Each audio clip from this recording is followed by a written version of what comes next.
What's ooh? Ooh, it's another episode from What's the Crack podcast. What's the Craic podcast? Podcast. Episode 19. 18. 18. 18. We said 18 last time, didn't we? We said 17, maybe 18. We don't know. So we covered two bases. So this one's 18. 18. Welcome. Welcome. This is the podcast.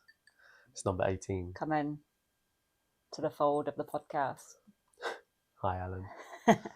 Shroomy didn't make the cut today. We're sorry about that. He had a messy night last night. It gets like that sometimes. What do you know? Nothing. Absolutely nothing about You know messy nothing, nights. James Snow? James Snow? The heck is James Snow? Where did James come from? My name is James Snow. Clearly, I'm overworked and overtired. I'm not getting paid nearly enough as I should be for this podcast. So I'm going to be speaking to management about that. Yeah, you take it up with them. I'm going to Let me know how it goes. need to pay him more. They said that I can't get paid anything at the minute. Should we get to it? Get to it. Step to it. What's the crack? What's the crack? Well, crack number 1 this week. I've got a question. Question! Should men vent to their women? A woman. A woman. Now who's the misogynist? You suck at being a man. You think men should have women? Woman? Way too much headache, you know? One is enough. I mean, last week there was a guy trying to have 2 wives, so who knows? He's just biting off, biting off the arm that's feeding him. You can't do it. But would you vent to your wife or your partner? Yes. Yes. Yes, that's a very short answer. Let me tell you where this stems from. So I saw a thing online where a lady tweeted, "Men, please vent to women. We do care. Yeah. We can't help you if you don't say anything." Uh-huh. And then a man commented, "This is good advice if your goal is to get her to leave you." And then someone else was like, another man said, "Never ever vent to your woman." There's a lot of trauma there. I get their point, actually, because I think, our relationship's a bit of an anomaly, whereas it's not like this. But I can say that the reason that they're probably saying these people, them, they, God, I can't keep up with the pronouns these days. They're saying it because most women will see that as weakness. If you're the man and you're kind of coming to the woman with your problems all the time, where in the gender roles, the man is the problem solver. Mm-hmm. Whereas if I'm coming, you're meant to tell me your problems. I'm meant to listen to your problems, not necessarily even solve them, but just listen. Mm-hmm. When the roles are reversed, you're coming across as a whiny little bitch that can't look. This is how it is.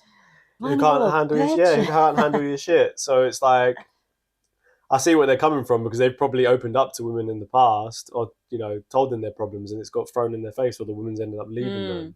Because at the end of the day, it's like this whole, men just deal with things themselves and not talk to anybody about it. It's perpetuated by men, but women subconsciously probably agree with it as well. Or even, if you ask them, "Oh yeah, speak to me about your feelings," but if you actually do, they'll hate it. Do you know what I'm saying? Interesting. Yeah, because they want you to, I guess, in those scenarios, they want you to vent to them, but not really. Yeah. I think there's they want you to vent to them and be open and honest and whatever with them, but they also want you to not have any problems. Yeah. That's what it really is. Yeah, because women and men have problems, but women want to feel led and supported. So if a man's coming to the woman with his problems, it's like, "Oh well, you're fucking not stable enough to look after me." Do you know what I mean? Or how I've got issues, you're meant to be helping me with mine, not the other way, motherfucker. But yeah, I think for some things, in a general sense, for some things, yes, vent to your woman. But for everything, no. I think there's things that men should just keep to themselves and get on with. What do you think men should keep to themselves and get on with? Well, this is a bit skewed, because this is not actually what I think for myself. I'm just generalizing. Yeah, it doesn't apply here. Men. But what do you think generally in these scenarios where women want you to vent to them, but not really? I think a lot of it will be due to probably work. I'd imagine, you go make your money and handle that, because it's seen as traditionally, I'll look after the home and the family. You go make the money. Mm. So anything to do with work, don't tell me your problems. You get on with that. Maybe even like friendship stuff, I guess. I don't really understand any of this because like you should tell your partner everything and they should be able to tell you everything. And there's like this Yeah. whole balance of like, you know, you both need to be supported. There's no like, oh, just get on with it because you're a man, or like, oh yeah, you tell me your emotions because you're a woman and I won't. Like, you both are emotional beings. Women are more tapped into it than men. Mm-hmm. But that doesn't mean that men don't have things that they want to get off their chest as well. Yeah. And actually, you know, I found in my life, opening up to people, in particular as what, you know, yourself, has helped me massively as opposed to holding everything in that's bothering me. Because, you know, the saying is the weight of the world on your shoulders. Like, you hold stuff in and you're just building it up and building it up, so eventually something's going to break. Yeah. And suicide's quite high in men, isn't it? Yeah, What's and the percentage? It's like something like 60%. It's the highest killer amongst 35 and unders. I think it's like 60%. That's a lot. Oh That's my that, God. yeah. I thought it was going to be 40, but I didn't realize it was 60. Because men don't speak. Yeah. We don't talk about our feelings. We don't talk about our worries. We don't talk about our problems. And you're conditioned to not speak. And we're conditioned to not, yeah. And, Yeah. and it's a shame. And this, I'm glad actually that you've opened with this, because this kind of conversation that's going on here just exemplifies exactly what the general male psyche is. Don't talk. You're a little like you know. I'm guessing their view is like, oh, you know, you're a pussy for talking. Mm-hmm. Don't do it. You're going to be seen as weak. Da da da. And then she's going to leave you. Which, you know, if she's actually a strong ass woman and she sees you for the man that you are, you sharing your emotions and your weaknesses and being vulnerable actually shows your strength. Yeah. So you venting to her should be attractive because you're showing a willingness to be open. Yeah. The type of man that isn't like that is the type of man that will disregard your emotions because they're disregarding their own.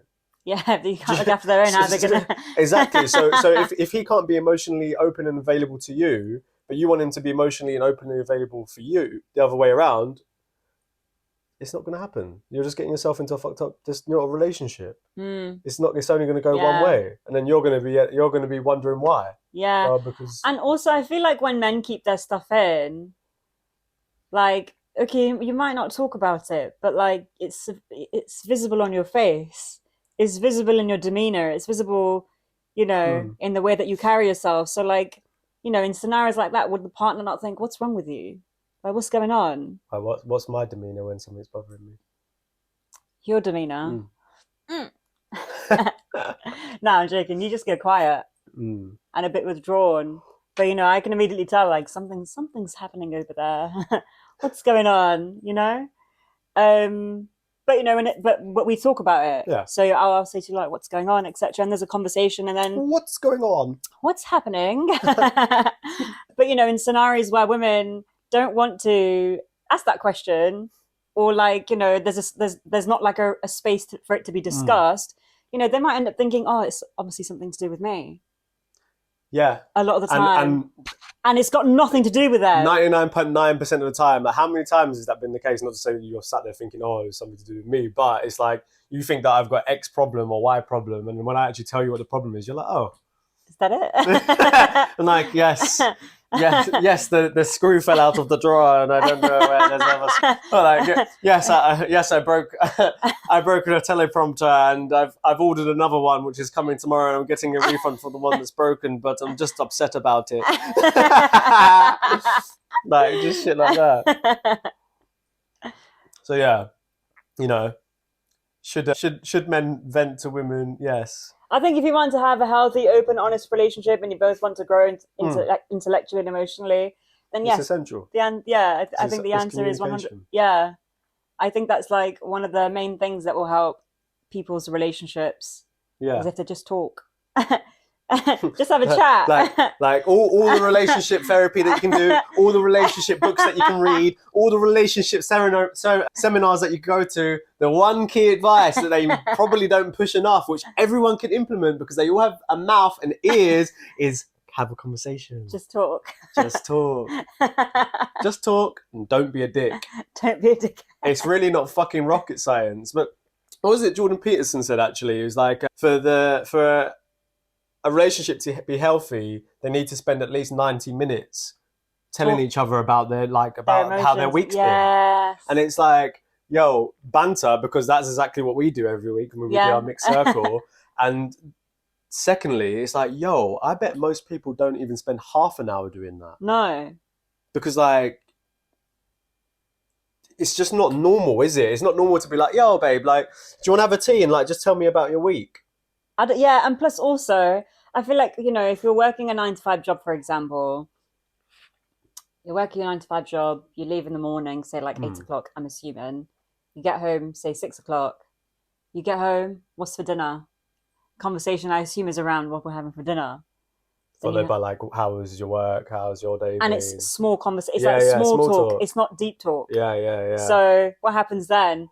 Then you have dinner, you watch TV, you go to bed. Maybe shag if you're lucky. But that's it. That's that, and then routine follows. So like, when is there time and space for people to actually sit down and communicate? Or like, if you're in that routine, you have to create that space. It's not just going to be there. Yeah, that's the problem, because you have to hold it. Like, something at times we've had to battle with is like realizing that this is one of the most important things in our relationship, and no matter what's going on, we need to make space and time for it. Yeah, because it's like it's a foundation of a healthy relationship. Because the thing is, actually, we spend all day together. Yeah, and this is the magic thing. We spend so much time together. People would probably, like, outside looking in, you'd probably be like, why do you guys spend so much time like, how long is our mixed circles? Like 2-3 hours? Yeah, I'd say like, so. Why do you guys spend like at least 2 hours every week chatting when like all we do all day is talk to each other? And it's like, well, because we do that, and sometimes we do have deep conversations, but it's more about giving the other person a chance to just talk without responding to it, and letting them say whatever they want to say. Do you know what I mean? And it's like, okay, we do have the space to do that throughout the week, but I don't really know why it happens. We just always have different conversations. It's just the way it is, isn't it? I mean, you make. I think it's because we're friends. Yeah. But like, like how you'd call your friend to have a chat. That's how we are most of the time, and that's kind of how we were before. And that's like, there's not been like anything's changed. It's just we just carried on. Yeah. So like, I feel like, in other people's like scenarios and whatnot, or relationships, I should say, scenarios. But like, other people's scenarios, situationships, whatever you got going on. We're talking to all y'all. But if it's not a relationship, you probably don't want to invest what we're saying into it, because, waste of time.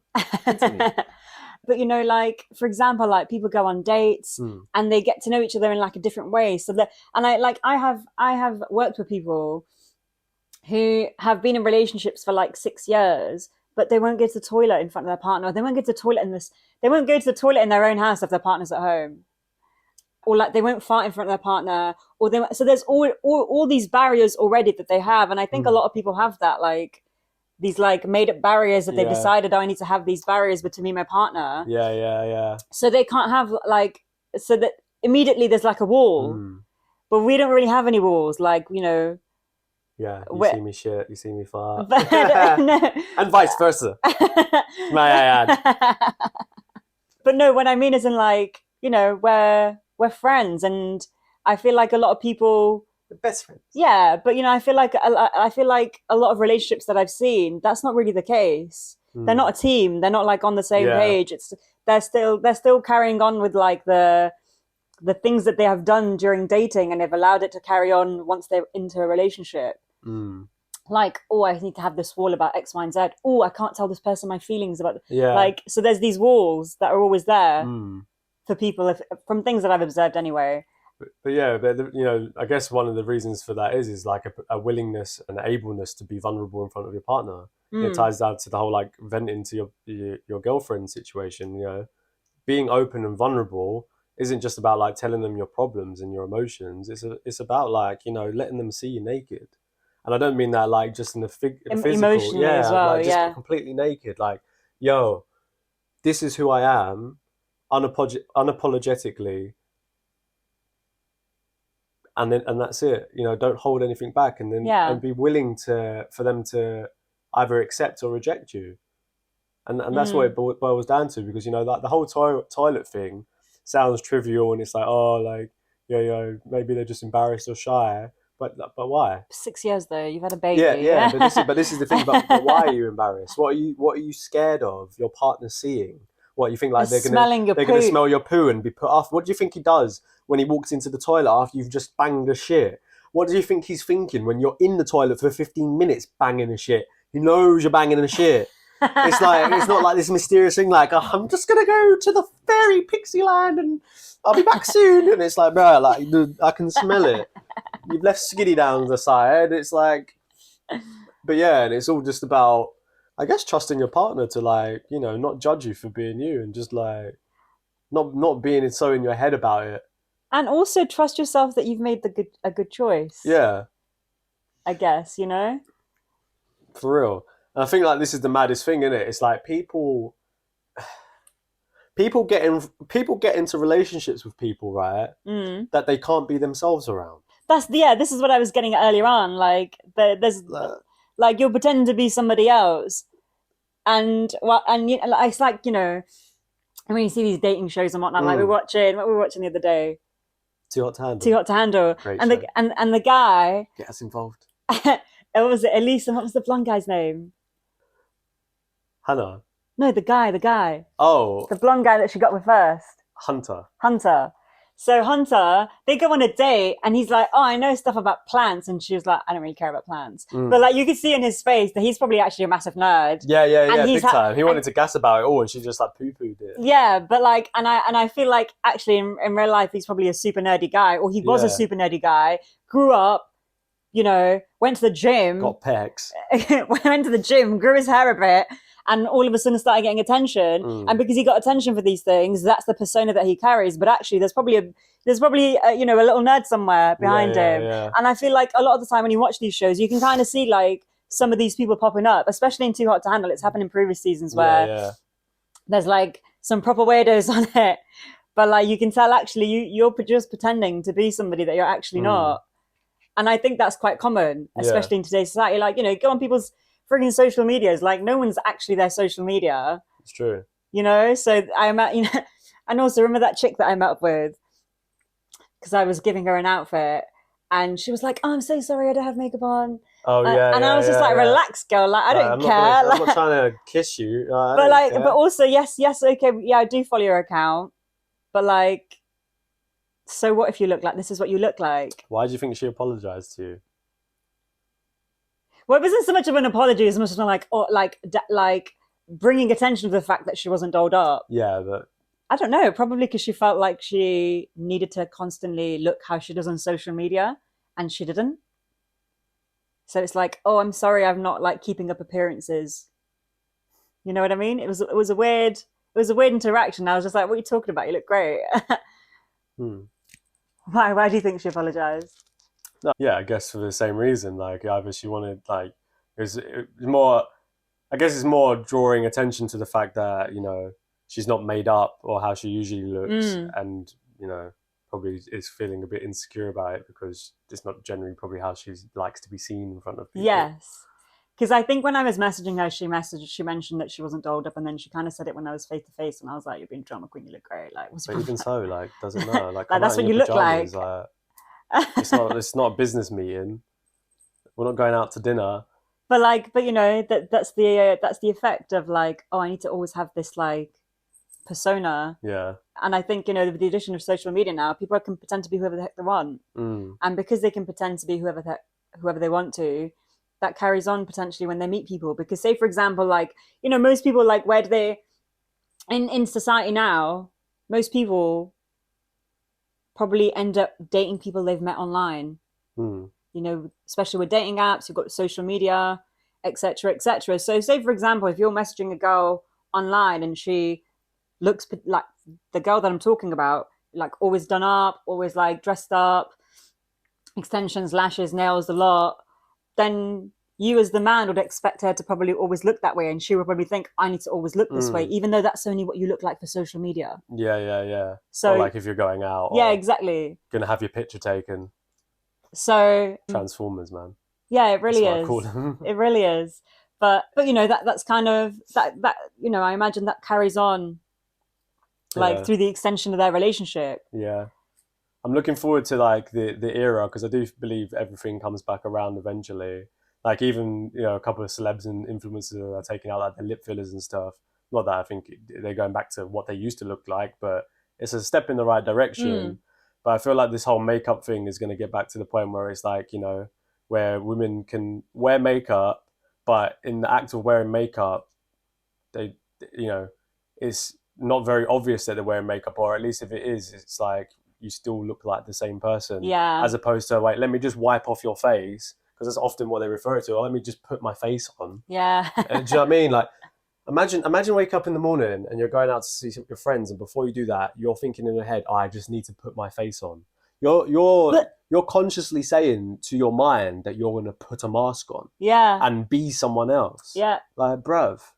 And also, this is like a thing that I've seen loads of times before, where like girls who are like seeing someone, they Hmm. sleep over, they will get up before the guy and put And like a put bit. makeup on, yeah, That's yeah, just yeah, wild yeah. to me. Standard.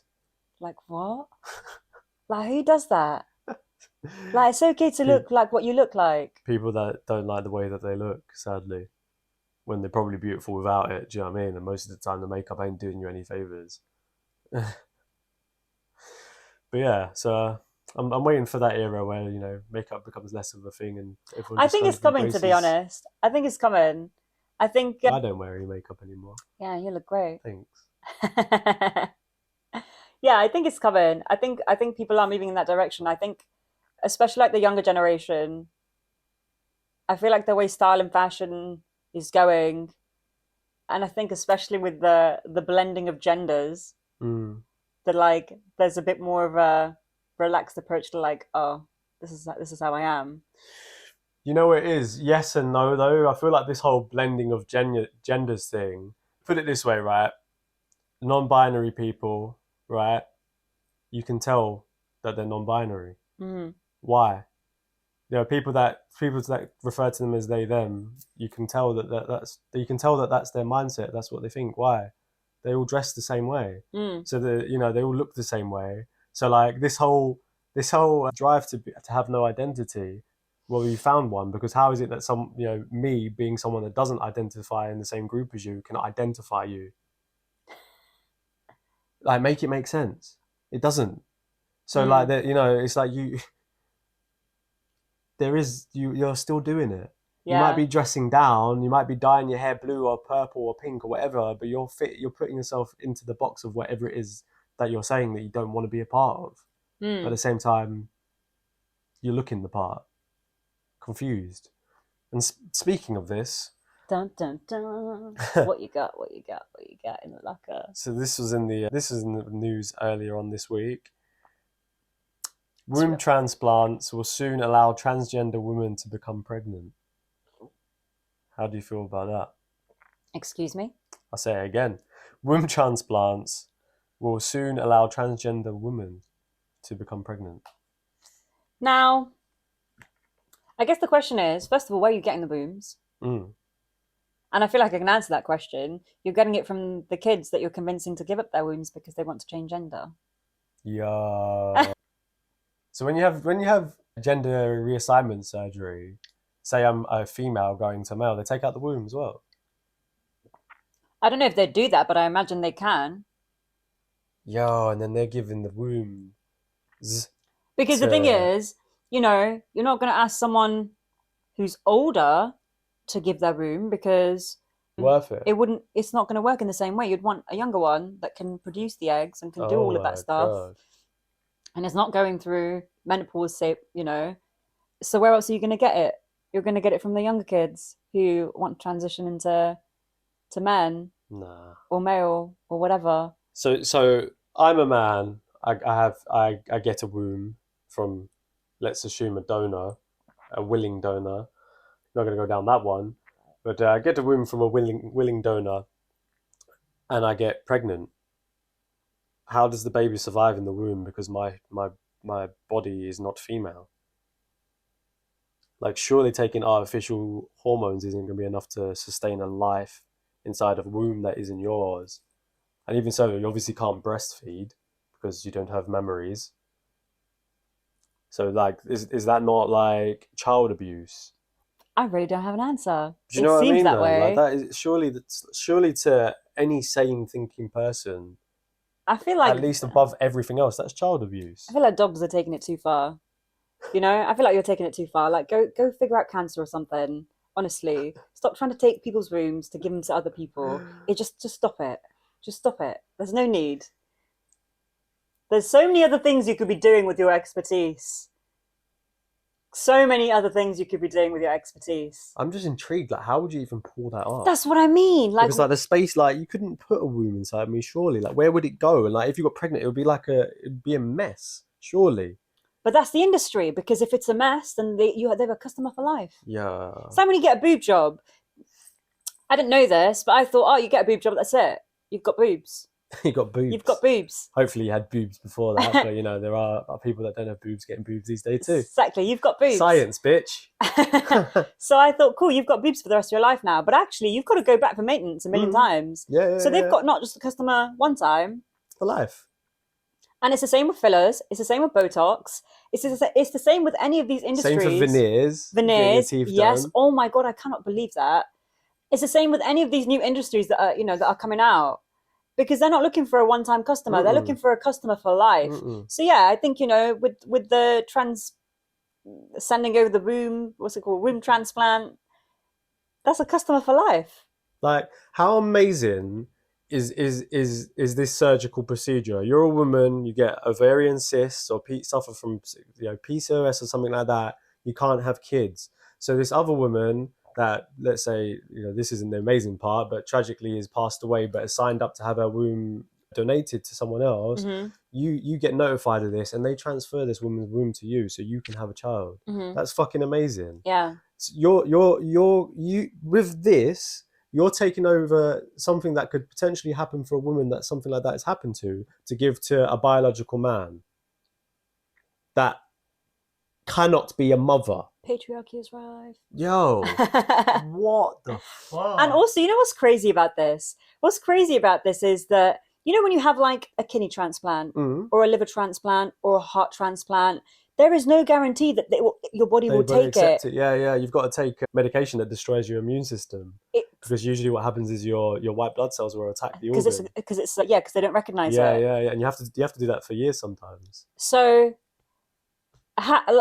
what's going to happen when you put a womb into a man? The body's going to obviously be like, what the fuck is this? Like, imagine how many hormones you're going to have to pump into that person to trick the body into thinking that womb is something that it should have. And you're telling me that's going to foster a healthy child? Of course it's not. I would love to know who has got the patent, who owns the company that is pushing, or not pushing, but is like the owner of these hormone drugs. GlaxoSmith, Pfizer, Moderna. I'm just taking guesses. Shock. Just guess. Maybe one of those three. So yeah, it's interesting because, womb transplant or not, you're not gonna be a woman. I'm sorry. It's not even a. And also, it's not even a debate of are you a woman or not. It's like, is this morally the right thing to be doing?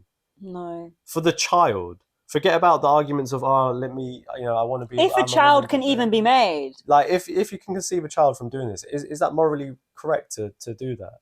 That's what I'm saying. I think doctors are playing God out here. They're playing something. Just go do something else. God doesn't act in these ways. This is the opposite of God. I ain't gonna say his name on the podcast. It's true. It's actually true. Heard he's friends with Doja Cat though.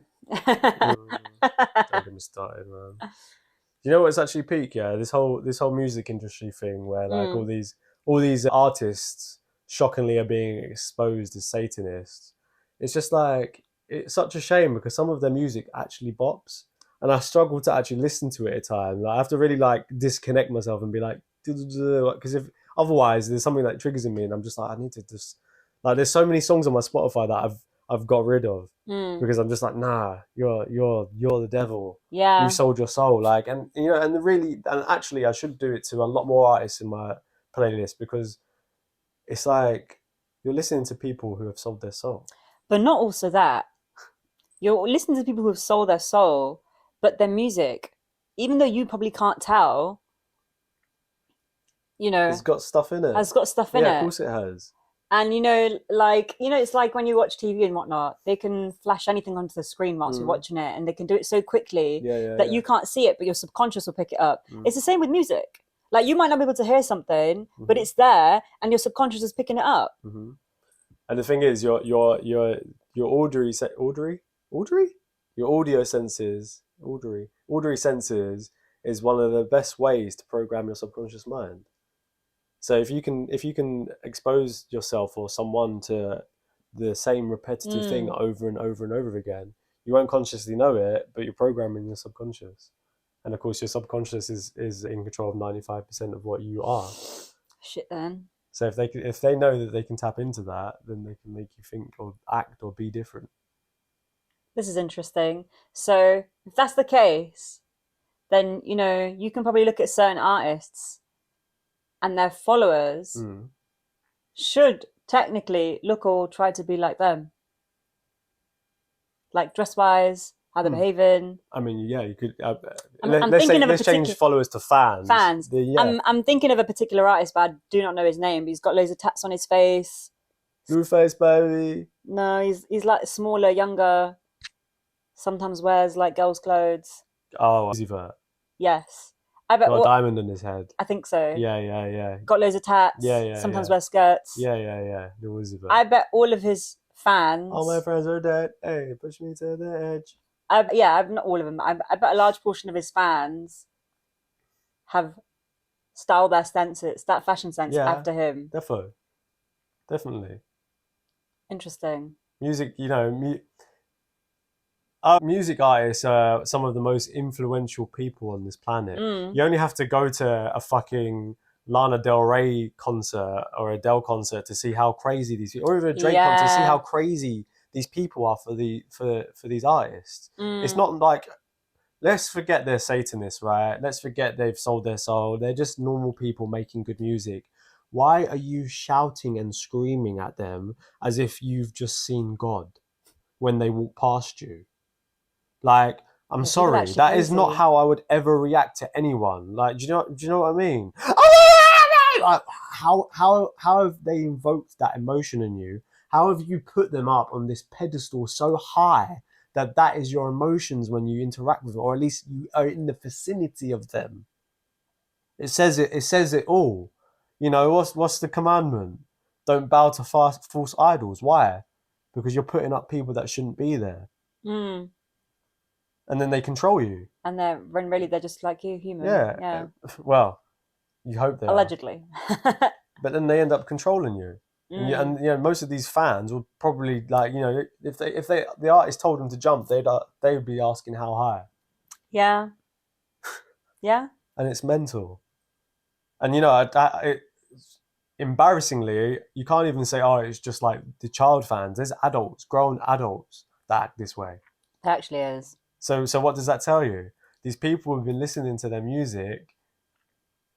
They listen to it repetitively. They're reciting their words without thinking about what they actually mean, programming their mind, exposing themselves to artists, seeing them, they fall in love with them.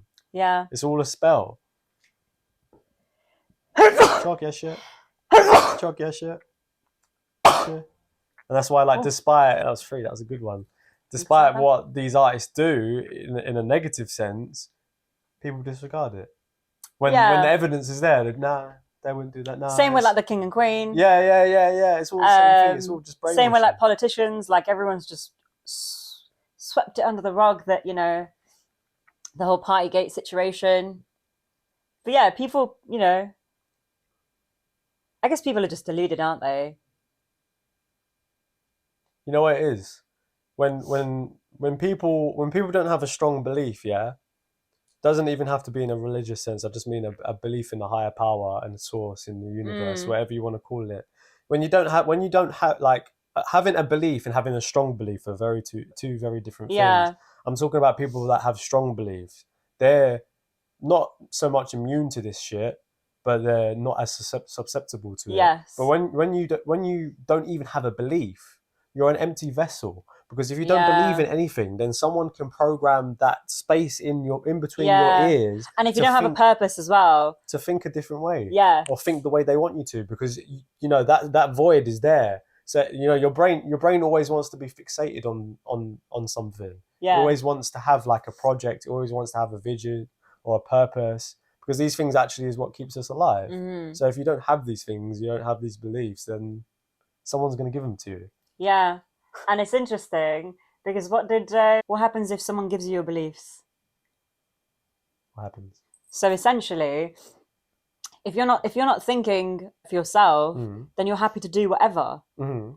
So if you're not thinking about your own life, like, or thinking about like you want more from life, or there's more to life, and there's God, and there's this or whatever, then you're gonna be happy going to work 9 to 5. What's his face say? Which Rothschild was it that said, "I don't want a nation of thinkers, I want a nation of workers." Do you know what I mean? So, and that's what these people are. And then he created the schooling system. Dun dun dun. You gotta rate the level of manipulation and chess playing. You know, you gotta rate it. I don't agree with it, but it's like, wow, you were so calculated that you thought of every little thing. You know what? It's only so good because people are so ignorant. Yeah. If you actually stop to look up, you'd see it all for what it is. And most people they're like rats in a maze. Yes. Trying to get to the cheese. They're so fixated on getting to the cheese that they don't even focus on the way out. Yeah. They're just trying to get to the middle where the cheese is. Well, the further you go into the maze, the more you get stuck in it. Yeah. And that reward that you think is going to make you happy is not. If you went the other way and found the way out, there's plenty more. There's other mice you can bang. There's lands. There's more than just cheese.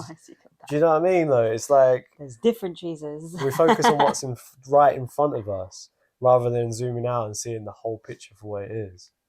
Yeah. Facts. Bars. Coming fast and hard. What's the Craic podcast? That's what we do here. You know, sometimes it's serious, sometimes it's relationships, sometimes it's emotional, sometimes we have bants, sometimes it's this and that, sometimes it's conspiracy theories. You just don't know. Today we just took a microdose and here we are. Spilling facts back to back, off the script. Spent an hour figuring out what to talk about, didn't speak about any of it. That's how we roll. I feel like that happens every week. It really does. What have you learned? Just go with the flow. Just go with the flow. Just go with the flow. Just chat shit. Chat shit. Get banged. That's what the crack is. Thanks for listening.